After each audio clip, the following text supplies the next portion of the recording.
Kasi we believe that, di ba, yung salary is to pay bills. If you want to level up your finances, kailangan mo mag-business or kailangan mo na additional source of income.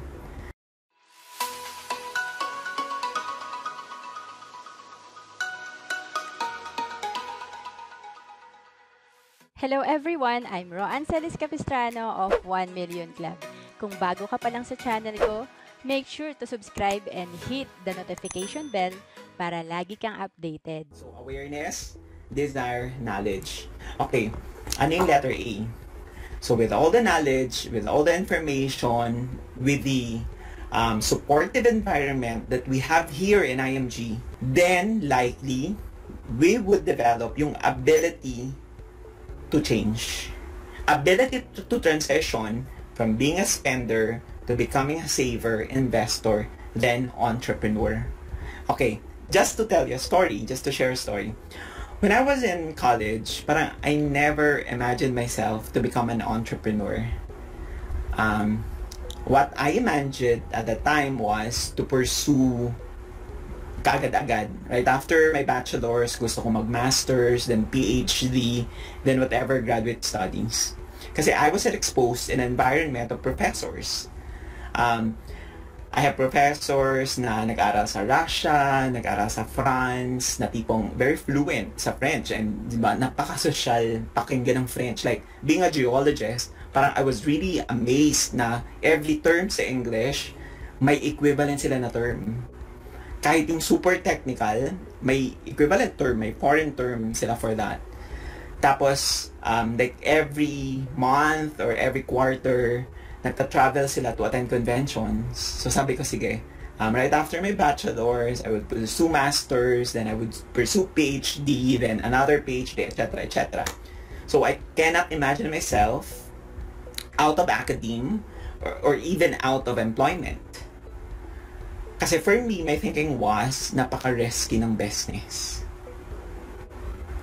But then, when I was exposed in an environment like IMG, which, diba, sabi nga natin, JOB, Journey of the Broke.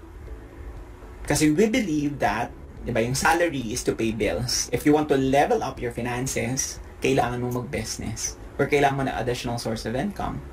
So, I would account that change because of the stages. You will be equipped with that ability to adapt to change because of the first three. Diba? You became aware, you developed the desire, you are provided with the right knowledge, then now you have to develop these abilities. These abilities to invest, to plan for your finances, to monitor your spending, saving, and investing processes. Ability to, diba, parang to take risk.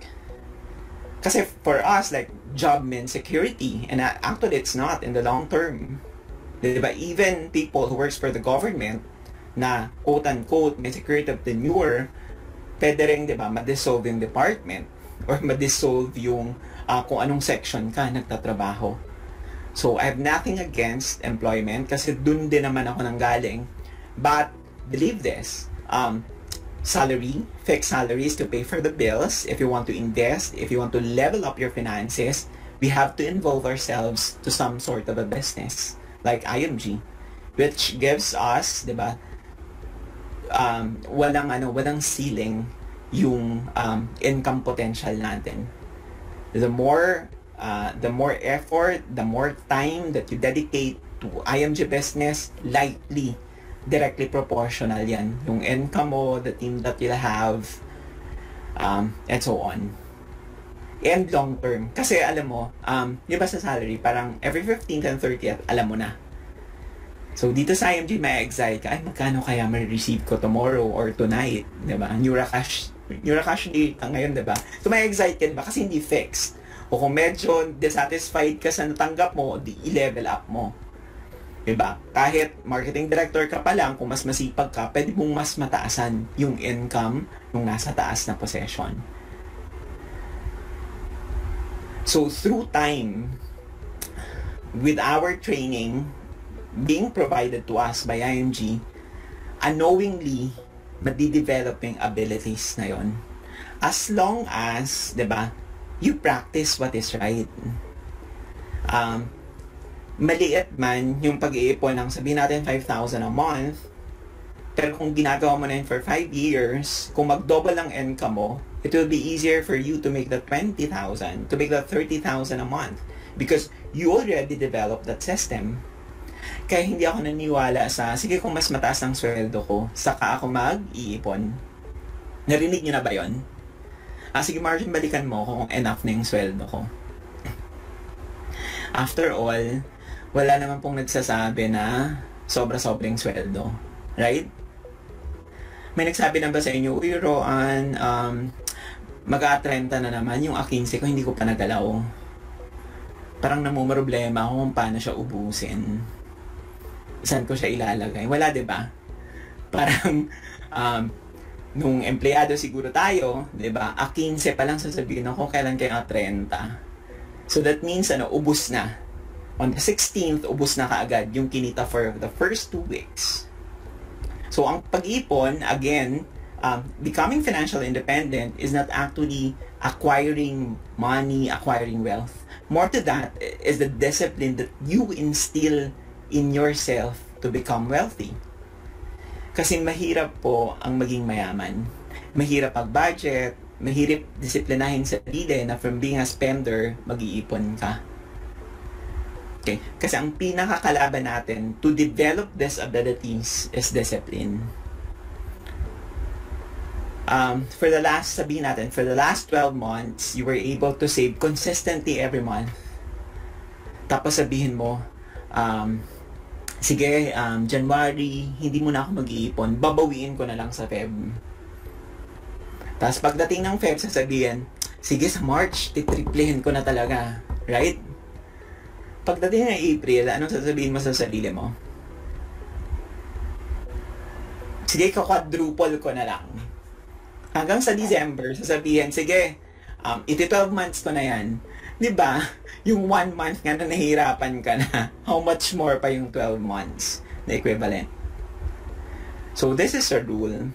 Whether you want it or not, inconvenient it is, unfavorable it may be, kailangan mong magtabi. Di ba ang tax ba, conditional? Pwede bang sabihin mo sa BIR or sa government natin, uy, medyo mahirap na talaga for this month, pwede bang exempted muna ako for January for my 20 or 30% tax, income tax? Hindi. Diba? So, dapat ganun din sa pag-iipon natin. Because, really, yung ability na to, ang pinaka-barrier dyan is discipline. So, ano yung mga hacks na pwede nyong gawin when it comes to investing? So, akong ginagawa ko on my mutual fund, para walang palya, ine-enroll ko siya sa auto-debit arrangement. So, that means, say for example, for Saldivo, may pipirmahan ako na form sa BPI authorizing them to deduct this amount every day of this month with this amount. So, ganun din with Sun Life. You can also arrange it with the Atrium. Halos lahat ng mutual funds, pwede mo siyang magawa. Except for foreign currency mutual funds. Unless may dollar account ka or euro account. So, ano ibig sabihin nun? Since alam mong naka-auto-debit arrangement yan, magtitira ka ng amount which should be enough para pondohan yung pinapadebit mo every month. So, example, you're receiving 50,000 a month. Kung alam mo yung 10,000 naka-auto-debit na yun, gagalawin mo pa ba siya? Hindi na. So, again, tinutulungan yung mindset mo. Tinutulungan yung desire mo. Tinutulungan yung knowledge mo to have that ability that whether you want it or not, may kukunin siya. So, you can do that. Auto-debit arrangement. And, what else? Yung ability, factor din dyan yung environment. Kaya very effective yung environment ni IMG. Na lahat naniniwala sa ipon. If you're attending leaders call, di ba, may mga best practices doon na sinishare. So, ma-realize mo rin, what if gawin ko rin to? Ay, tama pa rin ginagawa ko. Or pwede mo rin sabi, ay, medyo mali pa rin ginagawa ko, I have to adapt.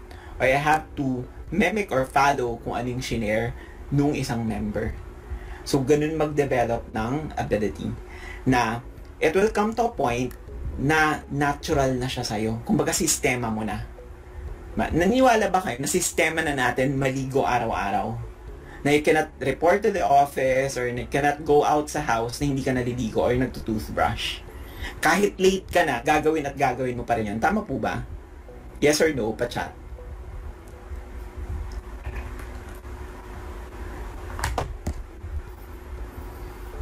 May imagine mo ba na lumabas ng bahay na hindi pa naliligo or hindi nag-toothbrush? So, diba, parang subconsciously automatic na siya. Na kahit alam mo na kang late ka sa office, maliligo at maliligo ka pa rin. So, dapat ganun din sa pag-iipon. Na parang makokonsensya ka, nako, tapos na yung January, wala akong naitabi. So, kahit medyo challenging, gagawin mo pa rin. Kasi kung i-excuse mo sarili mo, wala kang gagawin. Right?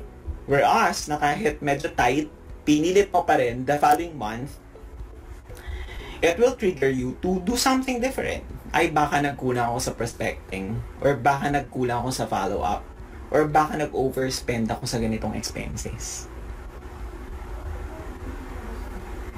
So, ultimately, we should develop that system na subconsciously, kahit hindi intentional, kahit ginising ka ng 3 a.m., ganun yung paniniwala mo or ganun yung gagawin mo. Like kami dito, di ba, Roan, matagal na tayo sa IMG, parang magkakasakit ka kung wala kang ginawa, lumipas ang isang araw na wala kang ginawa regarding IMG, na hindi ka naka-prospect, hindi ka naka-present, or hindi ka naka-follow up. Automatic yun. Ako ngayon, nasa bakasyon ako, automatic pa rin siya. Na, di ba, kahit yesterday, we spent the time sa isang resort, sa isang bundok. But medyo challenging ang signal, pero may mga na-follow up pa rin ako, may mga na-monitor pa rin ako, at may isang presentation.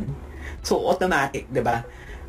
Kasi kung hindi subconsciously na-develop yung system na yon, you'll find a lot of excuses. Ay, total, nagbabakasyon naman, total, challenging yung signal. Gawin mo yan, yung excuses, long term, di ba? Parang na-reverse na yung mindset mo. Ay, okay lang pala yung ginagawa ko.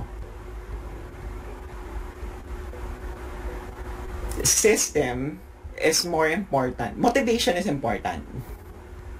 Di ba? Desire is important. Pero system, for me, is the most important. Di ba? Kasi, yung system, whether you want it or not, di ba? Jollibee has a system. Kahit bumabagyo or kahit umuulan, kailangan mong mag-open from this time to this time. Because it's according to their system. What if we develop our own system? Whether I want it or not, I have to set aside this portion of my income, this part of my earning. So again, di ba, na-overcome yung hurdle ng discipline issue because of that system. And to make that system sustainable, di ba, hindi mo pwedeng, hindi man pwedeng 100% ng kinikita mo, ipunin mo, di ba? Kasi may expenses tayo. At baka later on, sasabihin mo, ay naku, konsensya naman ako sa sarili ko, puro na ako, I'm being too hard on myself. So, we go back to the 80-20 rule, di ba? At least 20%, you set aside and it will be taken care of by the 20%, yung 80% mo. Pero kung medyo matagal ka na sa IMG, madidevelop from 20%, 30%, 40%, 50%. Yun na, well, dahan-dahan namin yan na nagawa. Pero at least we started, ako nag-start ako sa 10%. Kasi when I started in IMG, ayoko naman na nagpe-present sa ibang mga tao na wala yung, diba, family members mo na iba. So, during that time, hindi pa kaya nung 2 brothers ko and my youngest sister. So, ako muna doon. So, just imagine, no, parang pikit mata na, okay, babayaran ko to, apat na plans. Pero, kasi yung 2 sisters ko and my parents, kaya naman nila. Pero, pikit mata, pero nag-adapt ako. Okay, kailangan kong, on top of my 8 to 5 work, kailangan kong seryosohin sa IMG. I could easily say, hindi ko kaya. Pero if you challenge yourself, di ba, it will be automatic. Sa system mo na, okay, I have to find other ways. Parang ganun din, di ba? If you're married, if you have a child, hindi mo naman pwedeng sabihin sa anak mo, anak, medyo hirap lang talaga ako ngayon, so hindi ka muna mag-aaral, ha? Hintayin mo na medyo makaluwang-luwang saka kita papaaralin. Di ba, what if 10 years old na yung anak mo, hindi pa nag-kinder 1, di ba? So, ang gagawin mo, di ba, hahanap ka ng paraan para mabuhay siya at paaralin siya. So, always challenge yourself. But believe me, once you have the system, kahit anong barrier yan, mau-overcome mo. Kung gusto mo maging financial educator kagaya ko, unang-una, dapat ikaw ay coachable. May system na tayo dito na susundan. Dapat willing kang matuto at sundin ito. Second, dapat mahilig ka magturo. Dahil dito, ang focus natin is mag-educate ng mga tao about personal finance. At syempre, we walk the talk. Dapat mahilig ka rin mag-ipon at mag-invest. At dapat, willing ka mag-invest ng time, money, and effort. Sa lahat naman ng bagay, kung gusto mo maging successful, kailangan talagang bigyan mo ng oras at aralin. At dahil online business, mas maganda kung aaralin mo rin ang online marketing tools natin at ang paggawa ng videos. To know more about IMG at para makita mo ang 48 membership benefits, pwede kang pumunta sa bit.ly/enroll in IMG. Again, ang IMG membership ay 5,500 pesos kung ikaw ay nasa Pilipinas at around 10,000 pesos pag international.